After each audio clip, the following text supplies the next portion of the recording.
सास की बीमारी। शादी के ठीक बाद नेहा की सास की तबीयत बहुत खराब हो गई।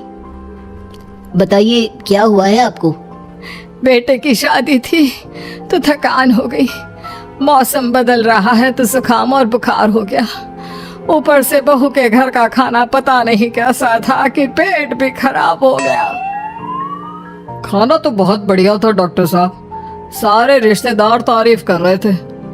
रोहित की माँ इतनी कमजोर है कि जरा से में बीमार पड़ जाती है। डॉक्टर साहब आप सारी जांच करके देखिए, मुझे ऐसी क्या बीमारी है कि मेरी तबीयत ठीक ही नहीं रहती। फिलहाल तो ज्यादा कुछ नहीं है, पहले आपके जुकाम बुखार और पेट का इलाज कर लेते हैं, फिर बाकी के टेस्ट करवा लेंगे। अभी आप ये दवाइयाँ ले आइए। पिताजी मैं डॉक्टर साहब को छोड़कर और दवाइयाँ लेकर आता हूँ। माँ जी तो बीमार थी, इसलिए नेहा ने किचन संभाल लिया। माँ जी अब आपकी तबीयत कैसी है? पहले से ठीक है। आप बैठिए, मैं खाना लगाती हूँ। तेरे बाबूजी और रोहित ने खाना खा लिया? रोहित तो टिफिन लेकर ऑफिस गए हैं माँ, और बाबूजी ने खाना खा लिया है। आप शुरू कीजिए। ये क्या, खाने में इतना तेल इतने मसाले? अरे अभी अभी तो तबीयत ठीक हुई है मेरी, तुम क्या मुझे वापस बीमार करना चाहती हो? नहीं माँ जी, ऐसा नहीं है। क्या हुआ? देखो ये बहू ने कैसा खाना बनाया है, खाना तो बहुत ही स्वादिष्ट था। अरे मैं ये खाना खाऊंगी तो बीमार हो जाऊंगी ना।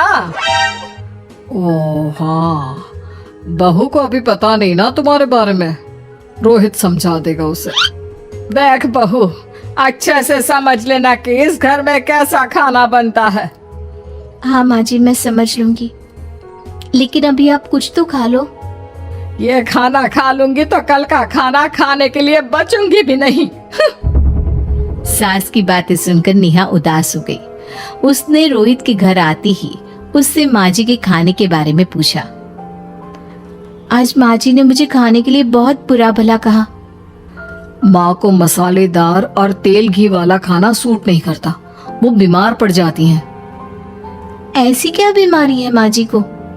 पता नहीं, आज तक कई डॉक्टरों को दिखाया, कितने टेस्ट करवाए, लेकिन कोई बीमारी पकड़ में ही नहीं आई। नेहा को कुछ समझ में तो नहीं आया, लेकिन उसने अपनी सास के हिसाब का खाना बनाना सीख लिया। माँ जी आज तो खाना ठीक है ना? खाना तो ठीक है, लेकिन ये मुआ रेडियो क्यों चल रहा है इतनी तेज आवाज में? वो माँ जी मैं अकेले काम करते करते बोर हो रही थी ना, तो टाइम पास करने के लिए चला दिया। तेरा इस टाइम पास के चक्कर में मेरा सर दर्द से फटने लगा है, तेज आवाज से मुझे माइग्रेन हो जाता है। सॉरी माँ जी, मुझे पता नहीं था। तो मैं जब तक सब पता चलेगा तब तक मैं तो भगवान के पास ही पहुंच जाऊंगी। नहीं नहीं, ऐसा मत कहिए ना माँ जी। अब मैं कहीं भूख से ही ना मर जाऊं, खाना मेरे कमरे में रख दो। बेचारी नेहा, उस दिन उसे बहुत दुख हुआ। नेहा तुम रो क्यों रही हो? आज माँ जी ने मुझे बहुत बुरा भला कहा, मैं तो सिर्फ रेडियो सुन रही थी। ओहो, तुम माँ की बातों का बुरा मत मानो, उन्हें तेज आवाज से सर दर्द होने लगता है, दर्द की वजह से बोल दिया होगा कुछ। लेकिन मुझे तो ये सब पता ही नहीं था ना, इसलिए बाबूजी ने मुझे पहले ही फोन करके सब कुछ बता दिया, और मैं तुम्हारे लिए ये हेडफोन लाया हूँ। अब तुम अपने गाने भी सुन सकती हो और माँ को परेशानी भी नहीं होगी। ये सिर्फ एक बात का हाल है, लेकिन माँ को तो हर चीज से परेशानी है।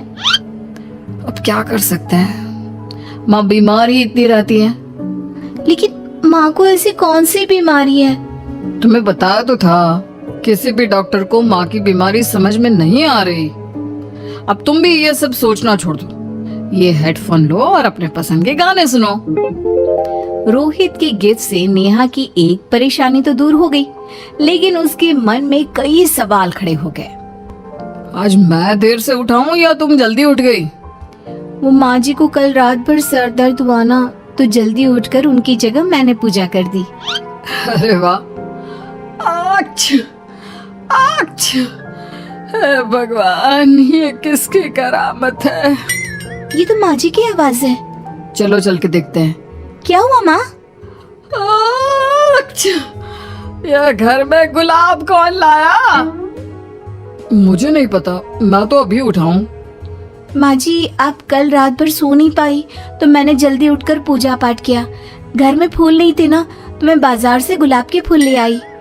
नेहा, माँ को गुलाब के फूल की एलर्जी है। अब मुझे ये कैसे पता होगा? अच्छा, तुझे कुछ पता नहीं तो तू वही काम क्यों करती है जिससे मेरी तबीयत खराब हो जाए?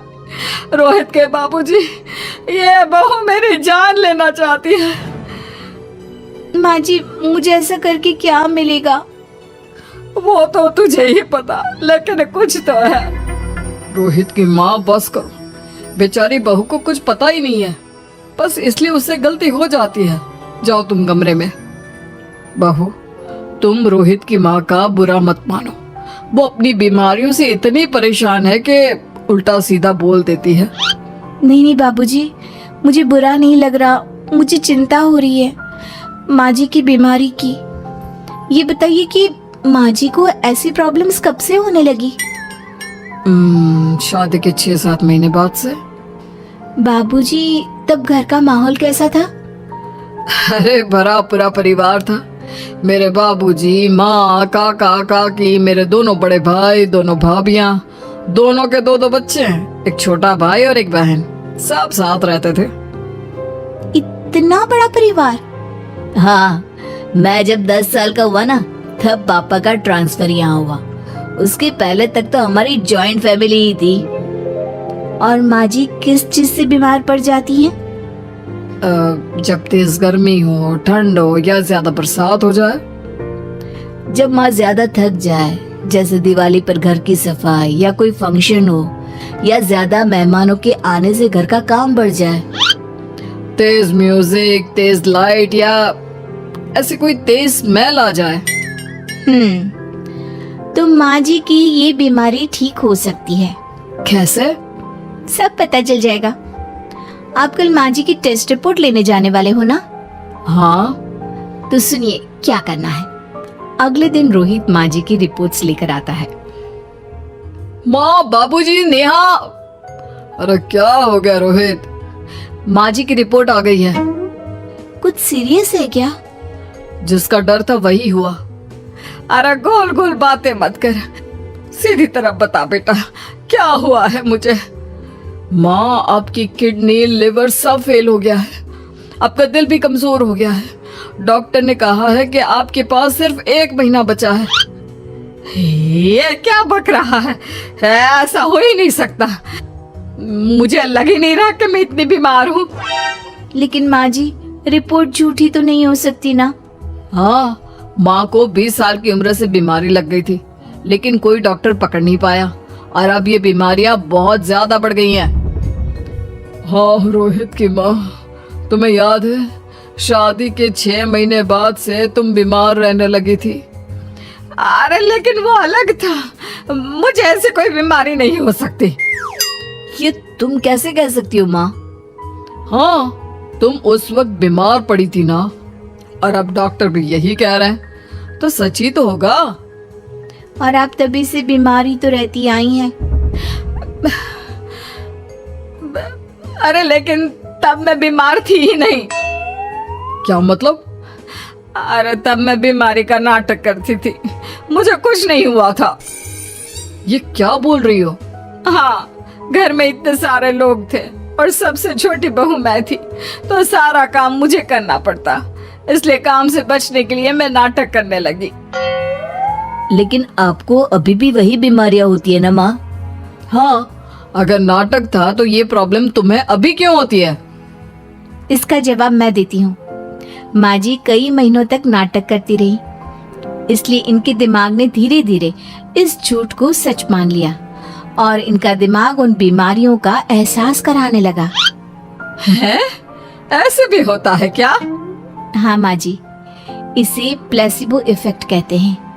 जब आप बात बात पर बीमार पड़ने लगी तो मैंने अपने मामा से बात की, जो एक साइकोलॉजिस्ट है।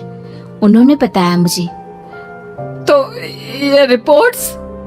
मैंने झूठी रिपोर्ट बनवाई थी नेहा के कहने पर, ताकि आप सच बताएं। यानी मुझे कुछ नहीं हुआ? नहीं माँ जी, और आपकी इस प्रॉब्लम का भी सोल्यूशन है। हम किसी अच्छे साइकोलॉजिस्ट को दिखाएंगे और आप जल्द ही ठीक हो जाएंगी। वाह बहू, मैंने तुझे इतना भला बुरा कहा और तूने मेरी जिंदगी भर की तकलीफें दूर कर दी। थैंक यू और सॉरी बहू। अरे मुझे भी तो सॉरी कहो, पूरी जिंदगी तुम्हारी सेवा की है, वो भी झूठ मूठ की बीमारी के लिए। हाँ हाँ, आप भी माफ कर दो मुझे, बस सॉरी। तो इस तरह नेहा ने अपनी सास की बीमारी पकड़ भी ली और ठीक भी कर दी।